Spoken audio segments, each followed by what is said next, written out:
Gulf Focus.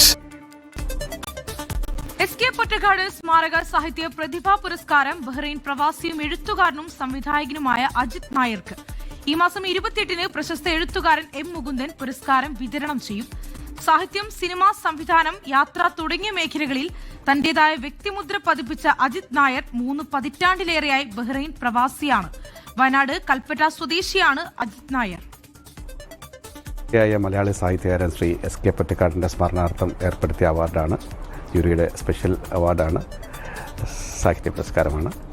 ഈ ഒരു award ഞാൻ എൻ്റെ മാതാപിതാക്കൾക്കും എൻ്റെ കുടുംബത്തിനും എൻ്റെ സുഹൃത്തുക്കളും എൻ്റെ വായനക്കാർക്കും വേണ്ടി സമർപ്പിക്കുകയാണ്. ഇതെൻ്റെ 3ാമത്തെ പുസ്തകമാണ്. പക്ഷേ ഈ പുസ്തകത്തിനല്ല എനിക്ക് തോന്നുന്നത്, ഞാൻ മനസ്സിലാക്കുന്നിടത്തോളം ഇതൊരു സാഹിത്യത്തിനുള്ള സമഗ്ര സംഭാവനയ്ക്കുള്ള അവാർഡാണ്. 28-നാണ് മാഹിയിൽ വെച്ച് ശ്രീ M. മുകുന്ദനാണ് ഈ ഒരു സമ്മാനം, ഈ അവാർഡ് നൽകുന്നത്.